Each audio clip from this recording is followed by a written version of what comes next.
नमस्कार, अपना उत्तर प्रदेश के इस खास बुलेटिन में आप सभी का बहुत बहुत स्वागत है। आपके साथ मैं हूं कीर्ति दीक्षित। तो चलिए इस बुलेटिन की शुरुआत एक बड़ी खबर के साथ करेंगे, जहां महिला दिवस के मौके पर पति ने पत्नी को गोली मारी है। पारिवारिक कलह के चलते पति ने इस वारदात को अंजाम दिया है, जहां गोली लगने से महिला की मौके पर ही मौत हो गई है। तो बड़ी जानकारी इस वक्त की लखनऊ से, जहां पर लखनऊ के थाना पारा क्षेत्र का ये पूरा मामला है, जहां महिला दिवस के मौके पर पति ने पत्नी को गोली मार दी है और गोली लगने की वजह से महिला की मौके पर ही मौत हो गई है। तो माना जा रहा है कि पारिवारिक कलह के चलते पति ने इस वारदात को अंजाम दिया है। आज जिस तरह से महिला दिवस है और महिला दिवस के मौके पर इस तरह की तस्वीर सामने आना बेहद शर्मनाक है। जिस तरह से कहा जा रहा है कि पारिवारिक कलह के चलते पति ने इस वारदात को अंजाम दिया है, महिला को गोली मारी है और गोली लगने की वजह से महिला की मौके पर ही मौत हो गई। और ये पूरा मामला जो है वो थाना पारा क्षेत्र का पूरा मामला बताया जा रहा है। तो इस वक्त की बड़ी जानकारी लखनऊ से। देखिए, अभी तक इन्होंने जितने भी सन 2005 से लेके परेशानियां बहुत दी हैं हम लोगों को। हम लोग चलिए कोई बात नहीं, हमारा परिवार चलाना था, हम लोग आराम से चलाते रहे। जैसी इन्होंने मदद चाहिए हमने हमेशा दी, ठीक। सन 2005 से लेके अब तक। और अभी इनका प्रमोशन होने का ये लफड़ा हुआ, तो इनका प्रमोशन हुआ, उसके बाद ये वहाँ पे इनका झांसी की तरफ, इलाहाबाद की तरफ कहीं पे इनका वो हुआ, ट्रांसफर हुआ है। तो ट्रांसफर के बाद ये थोड़ा अपसेट हो रहे थे। अपसेट होने के बाद इन्होंने उस दिन मुझे फ़ोन किया, तो बताए अब ये 17 तारीख को तुम्हें आना है और तुम 2 दिन पहले आ जाना शादी के लिए। हमने कहा हम पहले भी आए थे, इनकी बहन की शादी हुई थी, उससे मैं कम से कम 1 हफ्ते पहले यहाँ रुक के और सारा काम मैंने देखा था।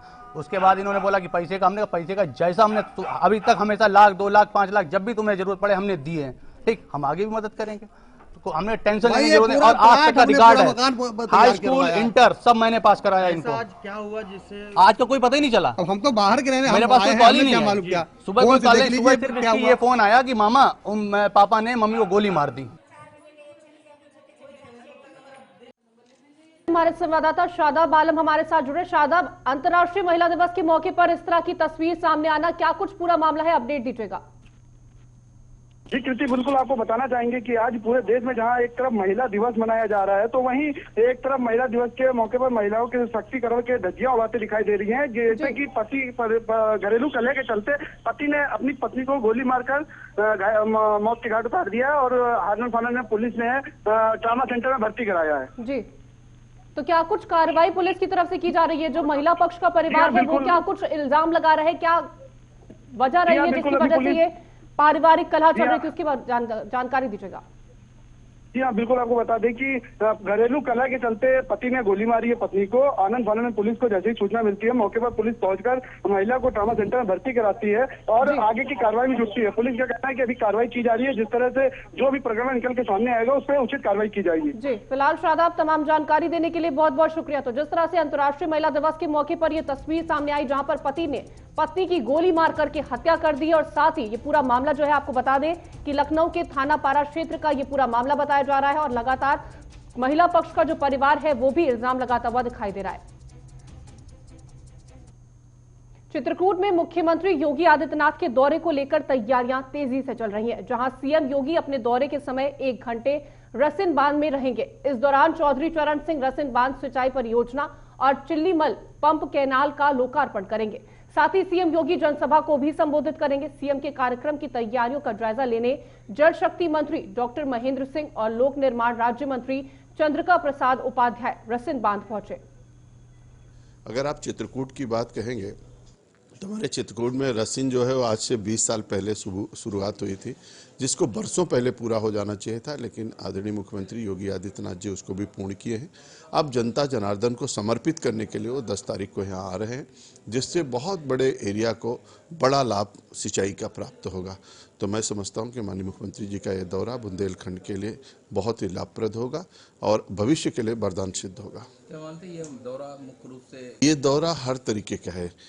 कमिश्नरी लेवल पर जितनी भी परियोजनाएं हैं उनका सबका लोकार्पण और शिलान्यास है। हर तरीके का चतुर्दिक विकास मैंने कहा है, और किसान हमारी प्राथमिकता में है। किसान हमारे लिए भगवान है, अन्नदाता है तो सब कुछ है, इसलिए वो तो प्राथमिकता में रहता ही रहता है। अंतर्राष्ट्रीय महिला दिवस बुलंदशहर जिले की महिलाओं के लिए सौगात लेकर आया, जहां सयाना क्षेत्र की महिला रिपोर्टिंग पुलिस चौकी का मुख्यमंत्री योगी आदित्यनाथ द्वारा वर्चुअल उद्घाटन किया गया। साथ ही सभी थानों पर महिला सुरक्षा समिति बनाई गई है। पुलिस अफसरों के मुताबिक रिपोर्टिंग चौकी के बन जाने से महिला संबंधी मुकदमे दर्ज करने के लिए पीड़ित महिलाओं को मुख्यालयों का चक्कर नहीं लगाना होगा। साथ ही महिला पुलिस चौकी के लिए अलग से स्टाफ तैनात किया जाएगा। मऊ कोतवाली क्षेत्र के DCSK पीजी कॉलेज मोड़ में एक झोपड़ी में मौनी बाबा नामक साधु रहते थे। कोरोना काल के दौरान उनकी मौत हो गई थी। उनके कुछ अनुयायियों ने उनकी झोपड़ी खोलने की प्रशासन से मांग की थी। जब पुलिस ने झोपड़ी खुलवाई तो उनमें से 4 बक्से निकले। जब बक्सों को खोलकर देखा गया तो बड़ी संख्या में सिक्के और नोट मिले। ये देख पुलिस ने इसकी सूचना सिटी मजिस्ट्रेट को दे दी है। सूचना मिलते ही सिटी मजिस्ट्रेट भी पहुंचे। पूरा सामान कोतवाली ले जाया गया। पूरी रकम 1.56 लाख से अधिक मिली है। प्रशासन ने पैसे को जब्त कर लिया है और झोपड़ी सील कर दी है। मामला है कि यहाँ स्वामी जी रहते थे। जी। वो बोलते नहीं थे कई सालों से। लॉकडाउन में उनकी मृत्यु हो गई। जी। तो सरकार ने बताया नहीं, सरकार ने अपनी संस्थान कर दिया जाके और वहाँ चलाना, उसका कुछ खोला नहीं गया। आज अचानक गुरु जी ने खोला है। लोगों के विचार में आया कि खोला जाए इसको, हो सकता है कुछ निकले। उनके नाम से बहुत बड़ा भंडारे का आयोजन वगैरह कर दिया जाएगा ताकि 13 कर दिया जाए, 12 करे पूजा पाठ किया जाए। यहाँ एक मूर्ति रखा जाए उसके बाबा के नाम से, जो मूर्ति पड़ी है अंदर, समाधि मूर्ति सब पड़ी हुई है। अच्छा। उसके नाम एक मंदिर छोटा सा बन जाए, उसके बाबा। संगम नगरी प्रयागराज में अपराधियों के हौसले बुलंद हैं, जहां आए दिन अपराधी बेखौफ होकर आपराधिक वारदातों को अंजाम दे रहे हैं। ताजा मामला सबसे पॉश इलाका सिविल लाइंस क्षेत्र से सामने आया, जहां PVR मॉल के सामने कुछ गुंडों ने एक युवक की बेरहमी से पिटाई कर दी। सूचना पाकर पहुंची पुलिस ने पहुंची जब तक, लेकिन तब तक आरोपी मौके से फरार हो गए थे। वही घटना की वीडियो सोशल मीडिया पर वायरल हो गई है। वीडियो वायरल होने के बाद पुलिस की कार्यशैली पर सवाल खड़े हो रहे हैं। तो संगम नगरी प्रयागराज में जिस तरह से अपराधियों के हौसले बुलंद है, जहां PVR के सामने कुछ गुंडे एक युवक की बेरहमी से पिटाई कर रहे थे। ये पूरा मामला आपको बता दें कि पॉश इलाका सिविल लाइन क्षेत्र से सामने आया, जहां इस बात की सूचना पुलिस को दी गई, लेकिन पुलिस के पहुंचने से पहले ही ये गुंडे वहां से फरार हो गए थे। और इस पूरे मामले का जो वीडियो है वो भी सोशल मीडिया पर वायरल हो गया है। जब ये वीडियो वायरल हुआ तो उसके बाद से पुलिस की कार्यशैली पर भी कई तरह के सवाल खड़े हो रहे हैं। तो ज्यादा जानकारी के लिए हमारे संवाददाता अमित श्रीवास्तव हमारे साथ जुड़ रहे हैं। अमित, क्या कुछ पूरा मामला है जिसके चलते ये गुंडे इस युवक की पिटाई कर रहे थे? क्या कुछ अपडेट है? जी बिल्कुल, ये पूरा मामला एक ई-रिक्शा वाला था। ई-रिक्शा वाले ने अपनी गाड़ी पार्क की हुई थी उस रोड पे ही, जिसको हटाने को लेकर विवाद हुआ। उसके बाद जो गुंडे थे वो आगे अपने और साथियों को बुला लिया, उसको जम के उसकी धुनाई की, जिसके चलते उसको काफी चोटें आई हैं। लेकिन खुलेआम वहीं पे चंद कदम की दूरी पे पुलिस चौकी है और थाना है और हर समय ये रहते हैं, फोर्सेस वहां पर रहती है। तो उसके बावजूद खुलेआम गुंडे इस तरह से पिटाई करते हैं और पिटाई करके वहां से भाग जाते हैं।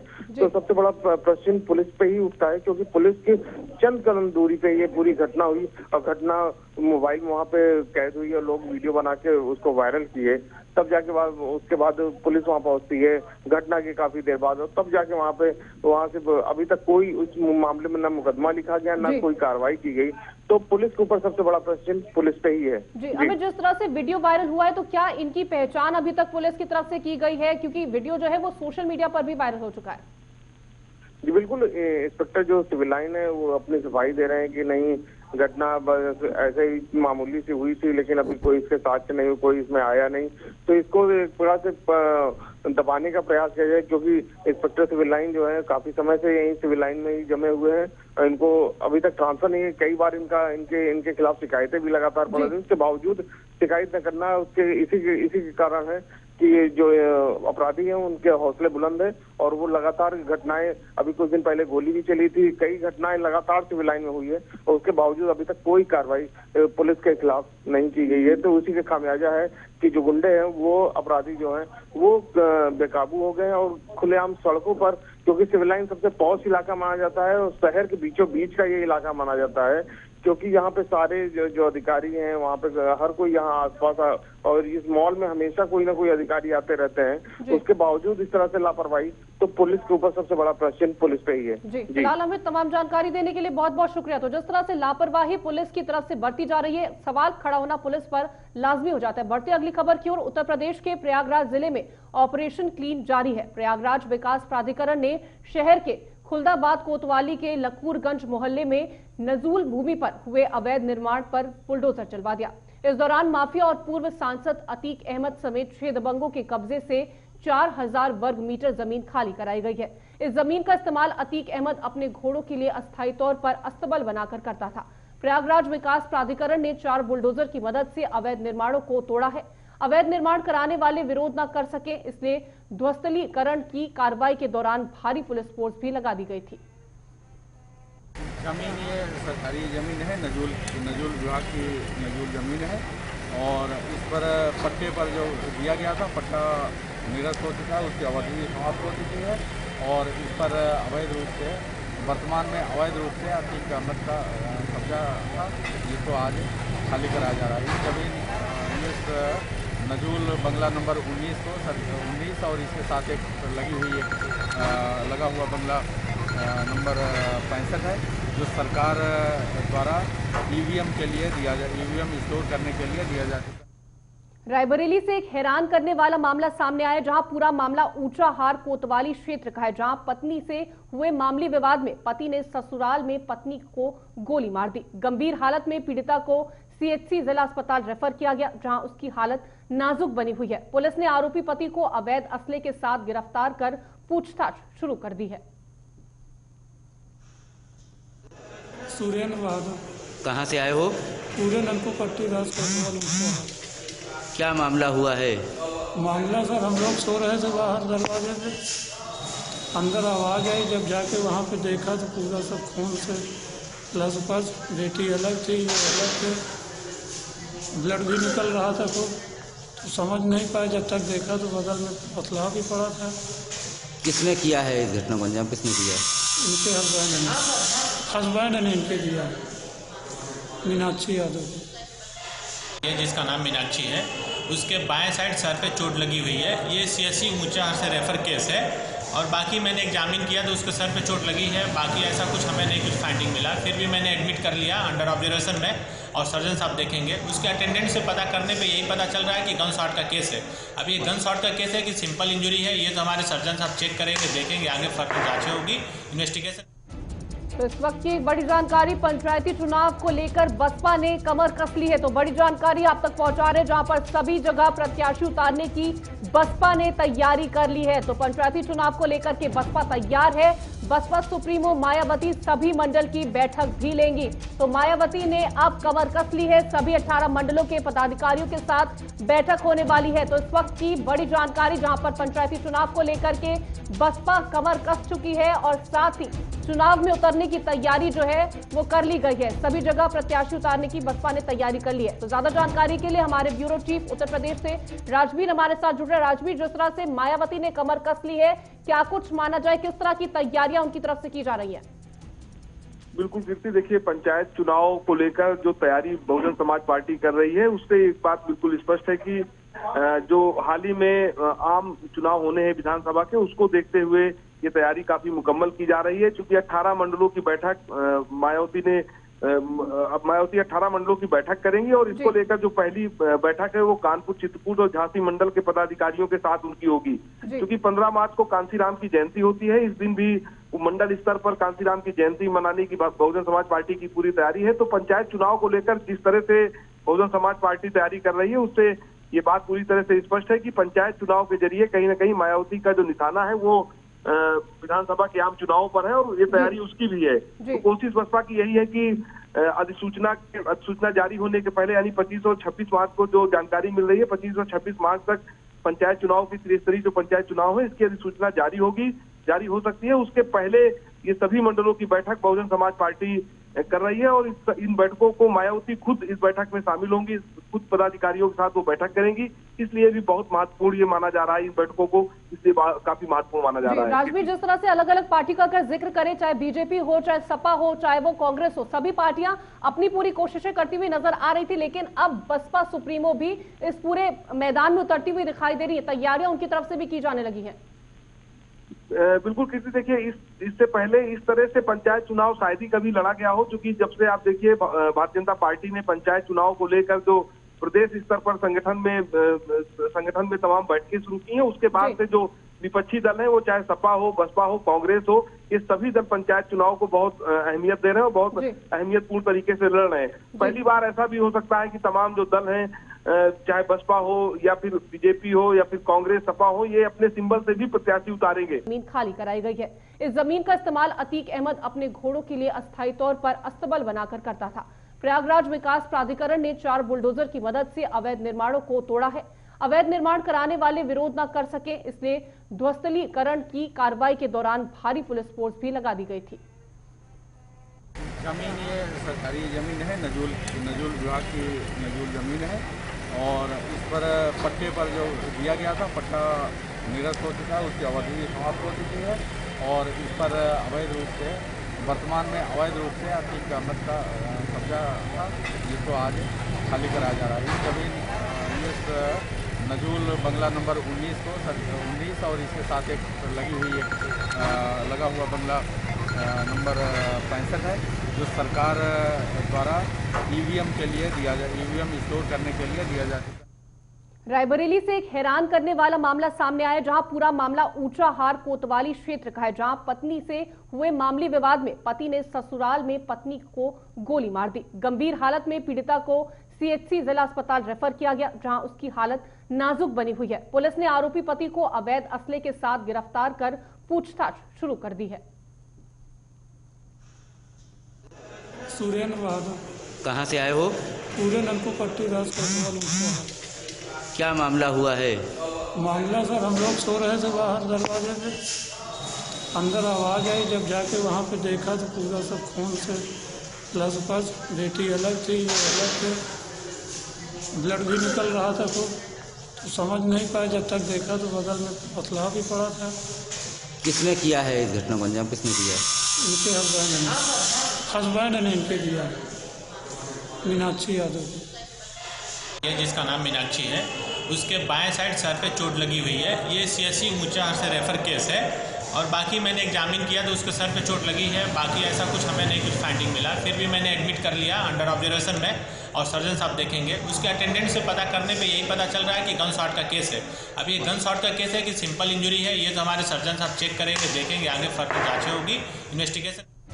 तो इस वक्त की एक बड़ी जानकारी, पंचायती चुनाव को लेकर बसपा ने कमर कस ली है। तो बड़ी जानकारी आप तक पहुंचा रहे, जहां पर सभी जगह प्रत्याशी उतारने की बसपा ने तैयारी कर ली है। तो पंचायती चुनाव को लेकर के बसपा तैयार है।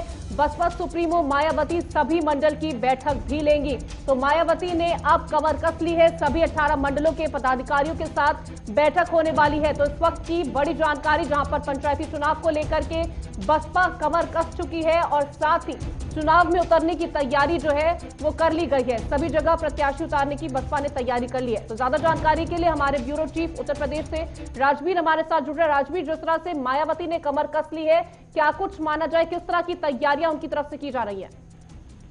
बिल्कुल कीर्ति, देखिए पंचायत चुनाव को लेकर जो तैयारी बहुजन समाज पार्टी कर रही है, उससे एक बात बिल्कुल स्पष्ट है कि जो हाल ही में आम चुनाव होने हैं विधानसभा के, उसको देखते हुए ये तैयारी काफी मुकम्मल की जा रही है। क्योंकि 18 मंडलों की बैठक मायावती 18 मंडलों की बैठक करेंगी और इसको लेकर जो पहली बैठक है वो कानपुर, चित्रकूट और झांसी मंडल के पदाधिकारियों के साथ उनकी होगी। क्योंकि 15 मार्च को कांसीराम की जयंती होती है, इस दिन भी मंडल स्तर पर कांसीराम की जयंती मनाने की बहुजन समाज पार्टी की पूरी तैयारी है। तो पंचायत चुनाव को लेकर जिस तरह से बहुजन समाज पार्टी तैयारी कर रही है, उससे ये बात पूरी तरह से स्पष्ट है कि पंचायत चुनाव के जरिए कहीं ना कहीं मायावती का जो निशाना है वो विधानसभा के आम चुनावों पर है और ये तैयारी उसकी भी है। तो कोशिश बसपा की यही है कि अधिसूचना जारी होने के पहले, यानी 25 और 26 मार्च को जो जानकारी मिल रही है, 25 और 26 मार्च तक पंचायत चुनाव की त्रिस्तरीय जो पंचायत चुनाव है, इसकी अधिसूचना जारी हो सकती है। उसके पहले ये सभी मंडलों की बैठक बहुजन समाज पार्टी